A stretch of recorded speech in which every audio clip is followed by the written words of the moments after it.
नमस्कार साथियों, आप सभी का स्वागत है एजुकेशन लाइन में। दोस्तों, कक्षा 8वीं के लिए बोर्ड परीक्षा 2025 का जो इंग्लिश का पेपर है, वो कैसे आने वाला है, इस वीडियो में हम बात करने वाले हैं और सारा पेपर मैं आपको सॉल्यूशन के साथ बता रहा हूँ।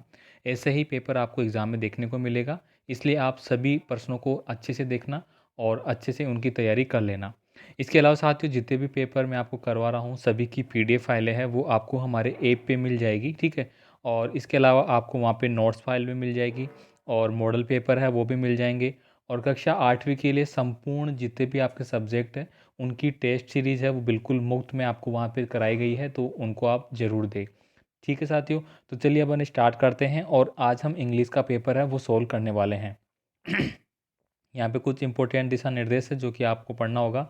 अब देखिए, यहाँ पे पार्ट फर्स्ट जो आपका रहेगा उसमें आपको ऑब्जेक्टिव टाइप के प्रश्न पूछे जाएंगे। 1 नंबर का 1 प्रश्न आपका रहेगा। तो चलिए अपन इनको स्टार्ट करते हैं। यहाँ पे देखिए, पहला प्रश्न पूछा गया है कि is this the feast for a prime minister here feast mean. यानी कि यहाँ पे एक स्टेटमेंट दिया गया है और आपसे पूछा गया है कि यहाँ पे जो फीस्ट दिया गया है इसका मतलब क्या है। तो इसका मतलब जो है वो मील से है, यानी कि जो आपका खाना होता है उसको बोला जाता है खाने को। तो यहाँ पे ऑप्शन नंबर ए आपका सही आंसर रहेगा। नेक्स्ट देखिए, अगला प्रश्न आपसे पूछा गया है less than 3% of the water on the earth fresh water, most of the ledge frozen in Antarctica and Greenland. तो यहाँ पे देखिए, यहाँ पे आपको बढ़ना है कि वाट आएगा, हु आएगा, विच आएगा या हु जाएगा। तो यहाँ पे देखिए, लेस देन 3%, यानी कि लगभग 3% से भी कम जो वाटर है, पर पृथ्वी पे जो पानी है वो पीने योग्य है, मतलब फ्रेश वाटर है, मतलब पीने योग्य है। और मोस्ट ऑफ वाटर, अधिकतम जो आपका पानी है, यानी कि विच, यानी कि यहाँ पे क्या बनना है, विच, ठीक है, which lies frozen in Antarctica and Greenland. और बाकी जो बचा हुआ है 3% के आसपास, वो कहाँ पे है, अंटार्कटिका में, ग्रीनलैंड में मौजूद है। तो यहाँ पे हमें प्रीपोजिशन बढ़ना है, ठीक है। इसके बाद देखिए, यहाँ पे अगला है which of the following is not related to a hospital. यानी कि 4 ऑप्शन आपको दिए गए हैं, इनमें से बताना है कि ऐसा कौन सा वर्ड है जो हॉस्पिटल से संबंधित नहीं है। तो देखिए, डॉक्टर हॉस्पिटल में होता है, नर्स हॉस्पिटल में होती है, पेशेंट हॉस्पिटल में होता है, लेकिन शॉपकीपर हॉस्पिटल में थोड़ी होता है। ये तो कहाँ पे होता है भाई, दुकान पे होता है। तो इसका कोई लेना देना नहीं है हॉस्पिटल से, तो हमारा आंसर भी यही हो जाता है।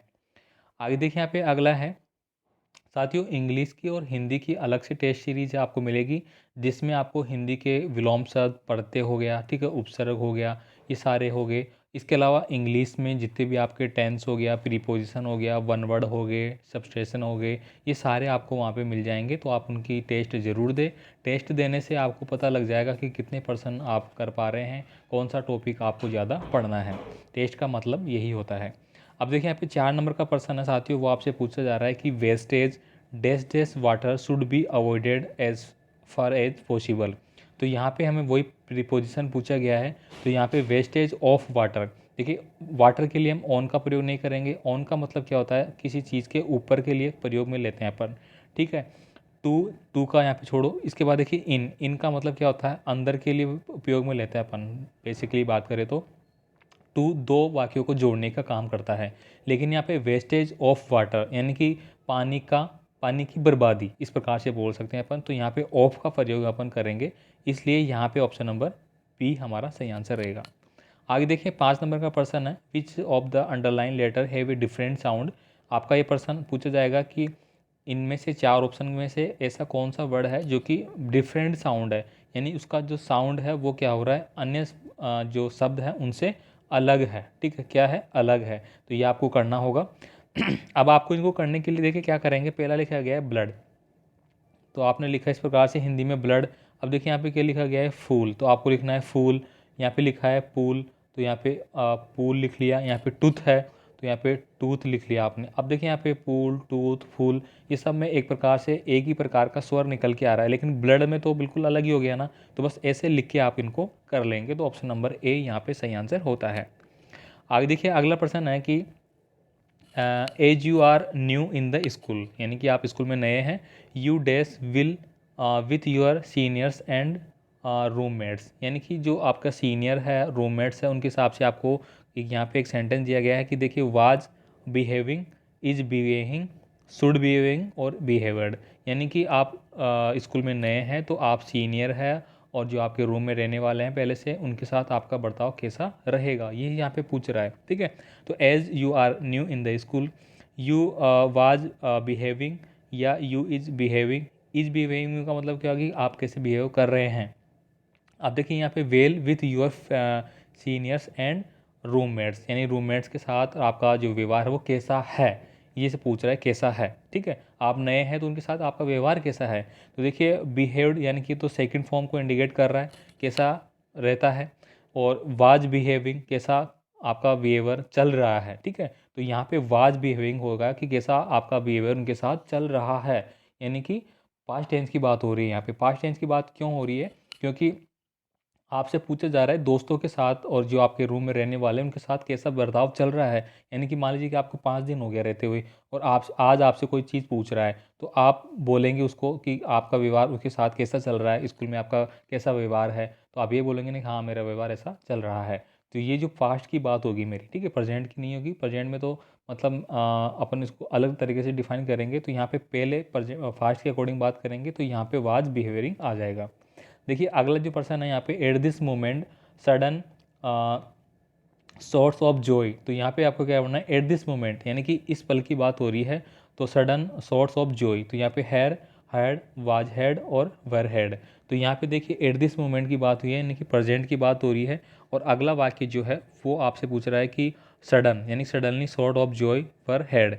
ठीक है, तो यहाँ पे इनके बारे में आपको करना है, तो यह हो जाएगा मेरा वर हैड। आगे देखिए यहाँ पे अगला है पार्ट सेकंड। यहाँ पे देखिए आपको क्या पूछा जा रहा है, 8वें नंबर का पर्सन है, make new word by adding D और ई डी। यानी कि ऑलरेडी आपको एक वर्ड दे दिया गया है ए एस के। अब यहाँ पे देखिए डी और ई डी दिया गया है, इन दोनों में से क्या जोड़े कि एक नया वर्ड बन जाए। तो इसमें अपन ई डी जोड़ेंगे तो इसका मतलब हो गया आस्क्ड। ठीक है, तो ये बिल्कुल सही हो गया, तो इसमें हम ई डी जोड़ेंगे। ठीक है, सेकंड ऐसे ही आपको दिया गया है केयर, CARE। ठीक है, केयर, तो केयर में क्या जोड़ेंगे, तो ई तो ऑलरेडी लग रहा है तो डी लगा दिया तो केयर्ड बन जाएगा यहाँ पे, तो यहाँ पे अपन डी भरेंगे। ठीक है, आगे देखिए यहाँ पे अगला है 9 नंबर का पर्सन है, write plural of the following word. Plural का मतलब क्या होता है कि बहुवचन। क्या हो गया भाई, बहुवचन, तो आपसे बहुवचन पूछे जाएंगे। तो देखिए टूथ हो गया मेरा, टूथ यानी कि दांत हो गए, तो इसका क्या हो जाएगा मेरा टीथ हो जाएगा। ठीक है, एस नहीं लगाना, टीथ बन जाएगा बस। अब देखिए यहाँ पे मेन दिया गया है MAN, तो MEN मेरा क्या हो जाएगा, प्लूरल बन जाएगा। आगे देखिए यहाँ पे 10 नंबर का पर्सन है, write the missing letter in the following word. अब आपको मिसिंग लेटर पूछा जा रहा है कि यहाँ पे वर्ड दे दिया गया है आपको, देखिए एल डैश फिर वी फिर डैश फिर एल फिर वाई। अब यहाँ पे बीच में क्या बढ़ना है, तो ये एक प्रकार से LOVELY, लवली की स्पेलिंग बन रही है। ठीक है, तो ये आपको समझना होगा कि ये स्पेलिंग कौन सी वर्ड की बन रही है, और वो ही आपको यहाँ पे बढ़ते हुए उसको पूर्ति करना है। तो पहली किसकी बन गई, लवली की बन गई।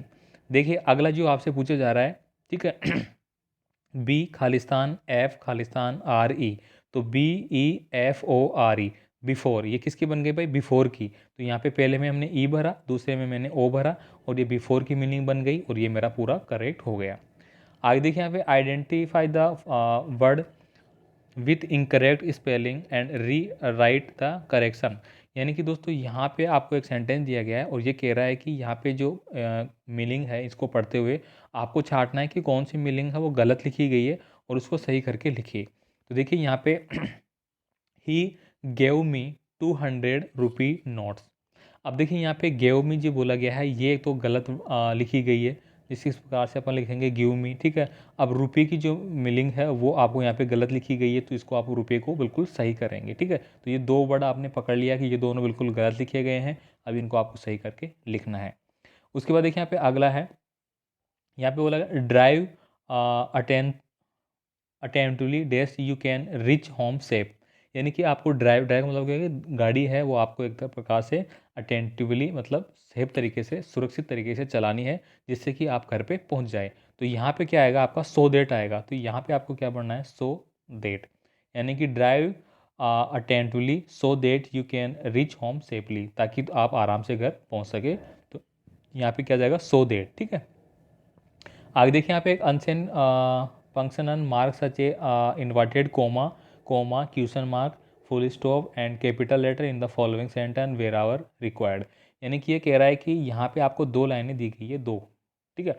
अभी कह रहा है कि इन दोनों लाइनों को पढ़ते हुए आपको ये समझना होगा कि इस लाइन में कहाँ पे हमें इन्वर्टेड कोमा लगाना है, कहाँ पे अल्प विराम लगाना है, कहाँ पे क्वेश्चन मार्क लगाना है, कहाँ पे आपको डॉट लगाना है। तो जहाँ पे भी ज़रूरत है वो आप यहाँ पे लगा के इसको पूर्ण कीजिए। तो देखिए यहाँ पे are you not going to deposit any more ask the clerk. तो यहाँ पे आपको इस सेंटेंस में पकड़ना होगा कि कहाँ पे मेरे को फुल स्टॉप लगाना है या फिर एक टॉपिक लगाना है, जो भी है एक बार इसको देख लेना। इसके बाद देखिए यहाँ पे सेकंड नंबर का है सिंस देन, फिर यहाँ पे बैंक नो मोर। ठीक है, तो यहाँ पे देखिए सिंस के साथ में इन्वर्टेड कोमा मतलब अल्प विराम लगाया है, कोमा लगाया है। ठीक है, देन बैंक नो मोर। ठीक है, लास्ट में आपको पता है कि डॉट लगाएगा, यहाँ डॉट नहीं लग रहा था। अब यहाँ पे क्वेश्चन पूछ रहा था आर यू नॉट गोइंग, तो यहाँ पे पूछ रहा है क्वेश्चन, तो लास्ट में क्वेश्चन मार्क आ गया था इस प्रकार से। ठीक है, आगे देखिए यहाँ पे 14 नंबर का प्रश्न है। यहाँ पे क्या कह रहा है कि arrange the word in proper order to make meaningful sentence. यानी कि ये जो वर्ड आपको दिए गए हैं ये उल्टे पुल्टे लिखे गए हैं, अब आपको इनको अरेंज करते हुए लिखना होगा। ठीक है, तो ये अरेंज वर्ड है, वो भी आपको टेस्ट में मैंने दिए हैं वहाँ पे ऑलरेडी, जिससे कि आप वर्डों को अरेंज करके सही कर सके, जिससे कि आपकी प्रैक्टिस होगी और आप एग्ज़ाम में अच्छा कर पाएंगे। ठीक है, तो जो छात्र इस बार बोर्ड परीक्षा 2025 में शामिल होने वाले हैं वो अच्छे से इन टॉपिकों को ध्यान में रखना भाई। यही टॉपिक आपसे पूछे जाएंगे, इन टॉपिक को ही आपको एक्सरसाइज के थ्रू तैयार करना है। बाकी जितने पेपर होंगे संभावित वो सारे आपको मैं एक एक करके करा दूंगा, जिससे कि आपकी तैयारी अच्छी रहेगी और आपको बहुत सारे टॉपिकों की पता पड़ जाएगा। और बहुत सारे पर्सन ऐसे होते हैं जो कि एज इट इज़ आपके रिपीट भी हो जाते हैं, इसलिए आप अच्छे से उनको ज़रूर पढ़ें। देखिए यहाँ पे पहला आपको पूछ रहा है कि क्या पूछ रहा है, डेस। यहाँ पे दिया गया है live, lives Kailash go Gotada the village in. तो इस प्रकार से समझ में नहीं आ रहा कि बिल्कुल सही नहीं लिखा गया। तो यहाँ पे देखिए सबसे पहले लाइन में क्या लिखेंगे, सब्जेक्ट लिखते हैं अपन। तो सबसे पहले आपने लिखा कैलाश। ठीक है, फिर कैलाश के बाद में हम क्या लगाना है, हेल्पिंग वर्ब लगानी होती है। ठीक है, तो यहाँ पे देखिए कैलाश लिव, LIVE है, कैलाश कैलाश लिव। फिर तीसरे में क्या आ जाएगा, इन द। ठीक है, Kailash live in the village. ठीक है, तो यहाँ पे अगर मैं बढ़ता हूँ तो पहला भरा मैंने Kailash lives in the village. ठीक है, Kailash live in the village. ठीक है, जिसका नाम क्या है, गोटाडा। ठीक है, तो यहाँ पे लास्ट में हमने लिख दिया गोटाडा। ठीक है, इस प्रकार से आप इसको अरेंज करना है भाई। ठीक है, अगला सेंटेंस क्या कह रहा है आपका, हैज़ दिया गया है, किक्ड दिया गया है, और क्या दिया गया है, बजरंग दिया गया है, बॉल दिया गया है और द दिया गया है। तो वही आपका उल्टा पुल्टा है। सबसे पहले आपको क्या लिखना होगा, सबसे पहले हम सब्जेक्ट लिखते हैं, आपको ध्यान में होना चाहिए। सब्जेक्ट का मतलब होता है कर्ता, कर्ता मतलब जिसके बारे में बात की जा रही है। तो यहाँ पे बजरंग है सब्जेक्ट यहाँ पे, तो हमने लिखना है बजरंग। ठीक है, बजरंग लिख दिया हमने। अब बजरंग के बाद क्या लिखेंगे अपन, हेल्पिंग वर्ग आएगी। फिर यहाँ पे लिखा हमने बजरंग हैज। ठीक है, बजरंग हैज, तो इसके बाद हैज किक्ड, फिर ये तो हेल्पिंग वर्ग आएगी। फिर हमारी प्रॉपर वर्ब आएगी जो कि किक्ड दिया गया है यहाँ पे, KICKD, किक्ड। फिर यहाँ पे आ जाएगा द, और लास्ट में आ जाएगा बॉल। यानी कि बजरंग ने किक मारा किसको, बॉल को। इस प्रकार से हमने इसको प्रॉपर कर लिया है। ठीक है, चलिए आगे देखिए। यहाँ पे 15 नंबर का प्रश्न है, join the following sentence using so और देट। सो और देट जो आपको वर्ड दिया गया है, तो यहाँ पे एक लाइन दे दी गई है। अब आपको क्या करना है, कहाँ पे सो लगाना है, कहाँ पे देट लगाना है, ये पढ़ते हुए आपको इसको करेक्ट करना है। तो देखिए यहाँ पे क्या बोला गया है, इट रेंड हेवली। फिर यहाँ पे खाली डैश डैश दिया दिया, all the river and books were in float. यानी कि इट रेंड हेवली, यानी कि भारी बारिश होने की संभावनाएं हैं। सो फिर हमें क्या लिखना है, ऑल की जगह हमें क्या लिखना है, सो। ठीक है, so the river and, so that पूरा बनना है, so that the river and books that were flowed. यानी कि यहाँ पे इस प्रकार से आपको ये इन्वर्टेड कोमाला है, इसको हमें अलग करना है और यहाँ पे सो देट का प्रयोग करना है। आगे देखिए यहाँ पे 16 नंबर का है, fill in the blank with the help of word given in brackets. यहाँ पे कुछ वर्ड आपको दे दिए गए हैं ऑलरेडी, जैसे कि राइट दिया गया है, मिडिल, क्लास और लेफ्ट। इसी में से हमें इन दो जो दिया गया है इनको आपको पढ़ना होगा। तो देखिए यहाँ पे क्या बोला गया है, keeps dash dash on the road while walking. यानी कि हमें देखिए क्या बोला गया है, राइट, मिडल, क्लोज और लेफ्ट। तो पहले हम क्या पढ़ेंगे, keep left on the road. यानी कि हमें जो रोड है उसके लेफ्ट साइड में हमेशा चलनी चाहिए, on the road while walking. जब भी हम रोड के ऊपर वॉक करते हैं, चलते हैं, तो हमें लेफ्ट साइड का प्रयोग करना चाहिए, ये कहने का मतलब है। तो पहले में हमने भर लिया लेफ्ट। दूसरा देखिए, we should overtake other vehicle to the dash dash side.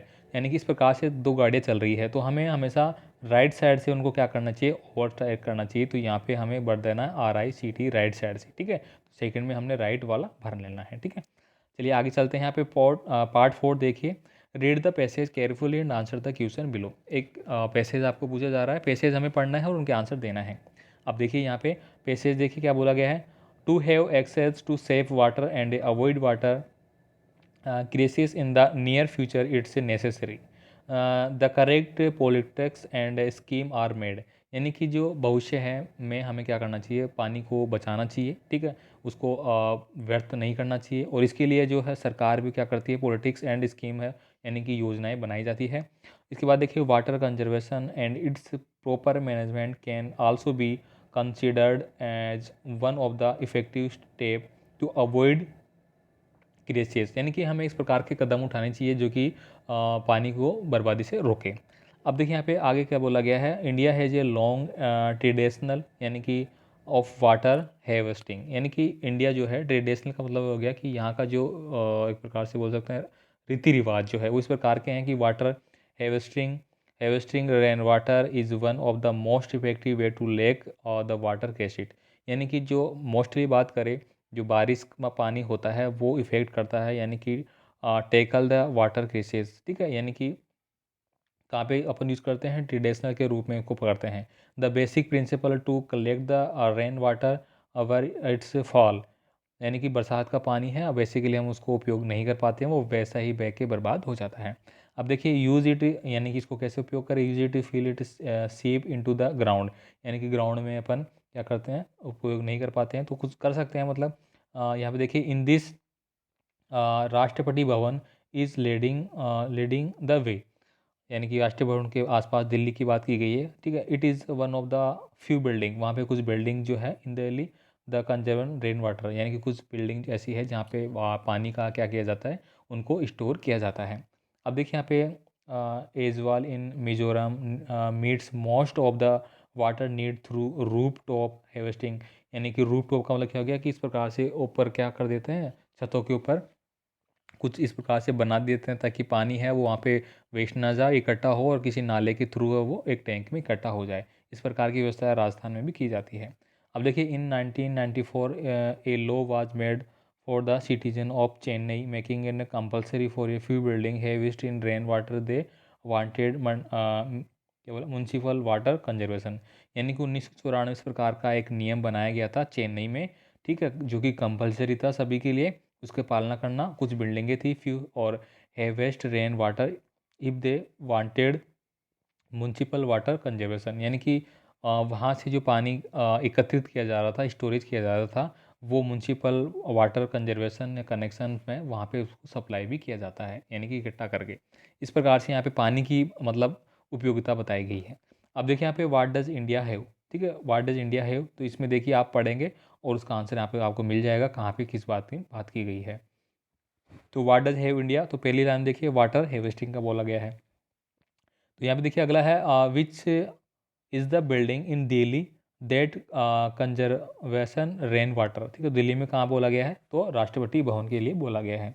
उसके बाद देखिए यहाँ पे अगला है what is the basic principal. तो देखिए यहाँ पे बेसिक प्रिंसिपल आपको बोला जाता है the basic principle is to collect the rain water where it's fall. यानी कि यानी कि वाटर है उसको आपको जहाँ पे बह रहा है गलत तरीके से, फॉल है मतलब उपयोग में नहीं है, उसको हमें क्या करना है, यूज करना है इन द लेफ्ट इट सीप। यानी कि वो बहने से उसको रोकना है इन द ग्राउंड में बहने से, ठीक है। अब देखिए यहाँ पे how does Aizawl meet in water need. तो ये कहाँ पे बोला गया है, तो ये देखिए यहाँ पे लाइन लिखी गई है आपको यहाँ से लेके यहाँ तक वाली, ठीक है। अगला देखिए यहाँ पे सी नंबर का है write the opposite for the passage. जो भी पैसेज आपका रहेगा उसमें आपको अपोजिट वर्ड से पूछे जाएंगे और साथ ही साथ कई बार पर्यायवाची भी पूछ लिए जाते हैं, लेकिन मोस्टली आपको अपोजिट यानी कि विलोम शब्द है वो ही पूछा जाएगा, इस चीज़ का ध्यान रखना आप, ठीक है। तो देखिए यहाँ पे आपको दिया गया है शॉर्ट। शॉर्ट का मतलब क्या होता है, छोटा, तो इसको अपन लॉन्ग भर सकते हैं। इसके बाद देखिए दूसरा दिया गया है आपको ऑप्शनल। तो ऑप्शनल का देखिए यहाँ पे आपको लिखा गया है कंपलसरी, इसका विलोम शब्द क्या होता है, कंपलसरी भाई, ठीक है। आगे चलिए यहाँ पे देखिए read the following passage carefully. एक और पैसेज आपको दिया जाएगा जो पढ़ के आपको आंसर देने होंगे, तो यहाँ पे मैं इसको स्किप कर देता हूँ एक बार। नेक्स्ट चलते हैं, फिर एक और पैसेज आपको मिलेगा। देखिए read the passage carefully answer the question. यहाँ पे देखिए one of the earliest scientist was क्या बोला गया है यहाँ पे, Sushruta he repeated a nose some 26 century ago the was the first plastic surgeon, यानी कि प्लास्टिक सर्जन है उसके बारे में बोला गया है। प्लास्टिक सर्जन मतलब चिकित्सा क्षेत्र की यहाँ पे बात की गई है, यानी कि जो सुश्रुत थे हमारे, क्या बोला जाता है इसको, सुश्रुत, ठीक है, सुश्रुत इसको बोला जाता है, ठीक है। इनका नाम था भाई, जो कि कब था, 26वीं सेंचुरी के आसपास की बात की गई पहले की, ठीक है। He was an expert in removing urinary stone, यानी कि जो स्टोन बन जाती है, पतरी बन जाती है, उसको इन्होंने रिमूव करने का काम किया था भाई। Training facts and eye operation, इन्होंने आई ऑपरेशन वो किए थे। He have advise to pupils to use dead bodies for practice before surgery, तो इन्होंने ये भी एडवाइस दी थी, यानी कि कोई मर जाता है तो उसकी जो बॉडी है, डेड बॉडी, वो बच्चों को पढ़ाने के लिए, ठीक है, प्रैक्टिस के लिए उपयोग में लेना चाहिए, सर्जरी के उपयोग में, सीखे कि अंदर क्या गतिविधि होती है मानव शरीर में, तो इसके लिए भी उन्होंने कार्य किए हैं। He is known as the father of anaesthesia, anaesthesia का फादर इनको बोला जाता है। यहाँ पे देखिए, Charak was the first physician who suggested that the worth 360 bone in a human body, जो चरक थे उन्होंने सबसे पहले बताया था कि 360 बोन का मतलब क्या होता है, हड्डियाँ होती है हमारे अंदर, ठीक है, इस प्रकार से ये हो गया यहाँ पे। अब देखिए यहाँ से प्रश्न पूछे गए हैं क्या, who was the first plastic surgeon, तो पहली लाइन में लिखा गया था फर्स्ट प्लास्टिक सर्जन कौन थे, सुश्रुत थे यहाँ पे, ठीक है। उसके बाद देखिए, what did Sushruta advise his pupils, तो ये देखिए यहाँ पे बोला गया second, he even advise to pupils to use dead body for practice before surgery. इसके बाद देखिए, वाट डिड चरक सजेस्ट, चरक ने क्या सजेस्ट किया था, तो देखिए चरक ने क्या सजेस्ट किया था, तो ये यहाँ पे आपको मिल जाता है, ठीक है, कि उन्होंने सबसे पहले ह्यूमन बॉडी में ये 360 बोन्स के बारे में सजेस्ट किया था। इसके बाद देखिए, right the one of the following sentence, one word आपको बताना है यहाँ पे, तो देखिए यहाँ पे the person who study science, जो साइंस की स्टडी करता है उसको अपन क्या बोलते हैं, साइंटिस्ट बोलते हैं। तो देखिए ये जो वर्ड लिखा गया है, ये देखिए ये वाला, ठीक है, ये साइंटिस्ट आपको यहाँ पे लिखना होगा। उसके बाद देखिए, find the word which mean student, यानी स्टूडेंट का मीन मतलब क्या होता है, विद्यार्थी, तो ये कहाँ पे लिखा गया है भाई यहाँ पे, ठीक है। तो ये कहाँ पे लिखा गया है, आप यहाँ पे पढ़ेंगे इसको, तो ये देखिए, he advise his pupils to use dead body fit for practice, तो ये जो पुपिल्स वर्ड दिया गया है, यही हमारा क्या है, स्टूडेंट है, ठीक है। इसके बाद देखिए यहाँ पे अगला जो हमारा है, rearrange the following sentence according the time और इवेंट, यहाँ पे एक वर्ड दे दिया गया है, मतलब इस प्रकार से एक 6-7 लाइनें आपको दी जाएगी जो कि उल्टी पुल्टी है। अब आपको इनको अरेंज करना है कि पहली लाइन कौन सी होगी, दूसरी कौन सी होगी और तीसरी कौन सी होगी, ऐसे। तो देखिए यहाँ पे, the lion become angry it was sleeping under a tree once upon a time there was a lion, तो सबसे पहली लाइन कौन सी हो गई, once upon a time there was a lion, तो पहली वाली ये आपकी बन जाती है, यानी कि एक बार शेर था, ठीक है, इस प्रकार से। उसके बाद क्या बोलेंगे अपन, once upon a time there was a lion, फिर क्या बोलते हैं अपन, सेकंड में क्या होगा, it was sleeping under a tree, यानी कि वो पेड़ के नीचे सो रहा था, ये कहानी हमने अच्छे से पढ़ी है, तो यानी कि पेड़ के नीचे सो रहा था। द लोयन बिकम एंग्री, ये नहीं आएगा पहले, फिर आएगा the mouse being to jump on his body, इसके बाद आएगा तीसरा ये, ए माउस कम देर, वहाँ पे एक चूहा है वो आता है, फिर चौथे पे आ जाएगा the mouse being to jump on his body, उसकी बॉडी पे कूदने लगता है, और लास्ट में क्या आ जाएगा, द लोयन वाज बिकम एंग्री, और वो क्या होता है, बहुत गुस्सा होता है, शेर जग जाता है, इस प्रकार से। देखिए पहले पे ये लाइन आएगी, दूसरे में ये, तीसरे में ये, चौथे में ये और पांचवें में ये, इस प्रकार से इनको हमें लिखना होगा भाई, ठीक है। आगे चलिए देखिए, यहाँ पे पार्ट 4 जो है, यहाँ पे देखिए, imagine that you are Abdul Hasan from Mahalan, write a letter friend inviting to attend your birthday party, यानी आप अपने दोस्त को बर्थडे पार्टी पे इनवाइट करना है भाई कुल मिला के, और उसको एक क्या करना है, लेटर लिखना है। अब यहाँ पे कुछ पॉइंट आपको दिए गए हैं, ये इंक्लूड करते हुए लिखना है, तो देखिए यहाँ पे आपको कैसा लिखना है, फॉर एग्जांपल यहाँ पे एक स्क्रीनशॉट लगाया है मैंने, तो देखिए सबसे पहले आपको वहाँ का एड्रेस दे देना होता है, फिर यहाँ पे जो भी डेट है आपको डेट देनी होगी, जिसको आप लिख रहे हैं उसका, जैसे कि डियर अंजलि लिख रहे हैं, अपने दोस्त जो भी नाम है, क्योंकि यहाँ पे नाम अगर दे रखा है तो नाम वहाँ लिखना है, या फिर आप अपने हिसाब से लिख सकते हैं। तो देखिए यहाँ पे, I hope you are fine as you already known that birthday is coming on 5 November, तो यहाँ पे नवंबर की बात करें, दिसंबर की बात करें, कोई भी डेट आप लिख सकते हैं अकॉर्डिंग टू आपके पेपर में। यहाँ पे देखिए, me and my parent decide to organise a good party, यानी कि हमने, हमारे माता पिता ने डिसाइड किया है कि हमें एक पार्टी ऑर्गेनाइज करनी है, his birthday is which all my friend and family member are invited, जिसमें कि हमारे दोस्त वगैरह है, फैमिली मेम्बर, उनको बुलाया जाएगा, ठीक है। So I am inviting you to attend this event, this will make me happy और convey my regard to your parent, ठीक। इस प्रकार से वो रिक्वेस्ट कर रहा है कि तुम आओ और मेरे बर्थडे पार्टी में शामिल हो। यूर फेथफुली आशा, कृष्ण, रमेश, जो भी आपका नाम है, ठीक है। उसके बाद देखिए यहाँ पे अगला है you are Rajendra reading in government upper primary school, जो भी आपके स्कूल का नाम रहेगा। Your grand mother is very old today is alone to home, यानी वो घर पे अकेली है आपकी grand mother. This is nobody to took after her, यानी कि वहाँ उसको देखने वाला कोई नहीं है। Write application to your head master requesting him to grant me one day leave, यानी कुल मिला के 1 दिन की छुट्टी आपको चाहिए या 2 दिन की चाहिए, ठीक है। 2 दिन की चाहिए तो 2 दिन लिख देना, 1 दिन की चाहिए तो 1 दिन लिख देना।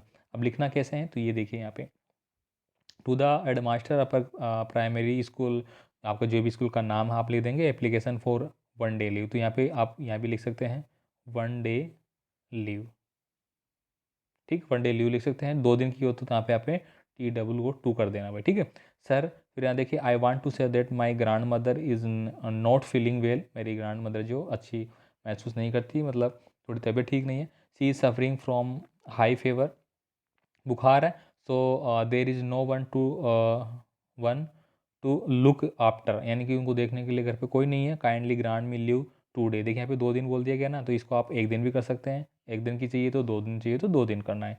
आई shall be very thankful you to you do this act kindness, ठीक है। तो यहाँ पे डू हो जाएगा, इसको आर काट देना, ठीक। इस प्रकार से आपको ये लिखना है। लास्ट में आपको जो भी डेट होगी वो आपको यहाँ पे डेट लिख देनी है आपकी, ठीक है। तो इस प्रकार से दोस्तों कक्षा 8वीं का इंग्लिश का पेपर आएगा और सारी चीज़ों के बारे में मैंने डिस्क्राइब कर दिया, कैसा पेपर आएगा, कौन कौन से पर्सन पूछे जाएंगे, कितने पैसेज रहेंगे, ठीक है। तो मिलते हैं अगले पेपरों के साथ, और वीडियो कैसा लगा कमेंट जरूर कर देना और अपने दोस्तों को ज़रूर भेज देना।